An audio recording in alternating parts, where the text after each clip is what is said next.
ఇక గెలిచిన 8 మంది కాంగ్రెస్ ఎంపీలు కూడా ఢిల్లీకి ప్రయాణమైన విషయం అందరికీ తెలిసిందే. ఈరోజు సాయంత్రం సిడబ్ల్యూసి మీటింగ్ సందర్భంగా ఖర్గే నివాసంలో డిన్నర్ ఉండబోతుంది. డిన్నర్కి వీళ్ళందరితో పాటు తిన్మార్ మల్లన్న కూడా వెళ్ళే అవకాశం ఉంది. తిన్మార్ మల్లన్నకి కూడా తెలంగాణ రాష్ట్ర వ్యవహారాల ఇన్ఛార్జ్, కాంగ్రెస్ వ్యవహారాల ఇన్ఛార్జ్ దీపాదాస్ మున్సి కాల్ చేయడంతోనే తను కూడా ఢిల్లీకి వెళ్ళిన పరిస్థితి. అందుగురించి మీకు అందుబాటులో లేడు. రేపు మార్నింగ్ కానీ అందుబాటులో ఉండే అవకాశం ఉంది.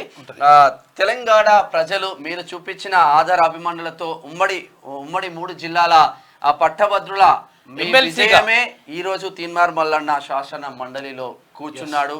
Thank you so much.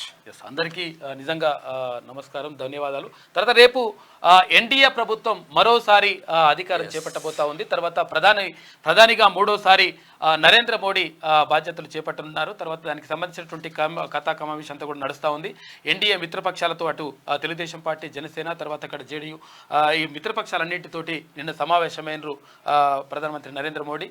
అయితే ప్రభుత్వ ఏర్పాటు తర్వాత ఇంకొకటి ఏంటంటే సమష్టి నిర్ణయాలు మాత్రమే తీసుకుంటాము. అంటే మీరు ఎన్డీఏ పక్షాలు ఏవైతే ఉంటాయో, మిత్రపక్షాలు ఉంటాయో వాళ్ళందరి నిర్ణయాల అంటే సూచించినటువంటి సూచనల మేరకే నిర్ణయాలు ఉంటాయి, కానీ మేము సొంతంగా నిర్ణయాలు తీసుకున్నట్ల ముందుకెళ్ళమని చెప్పేసి క్లియర్గా ప్రధానమంత్రి నరేంద్ర మోడీ చెప్పిండు.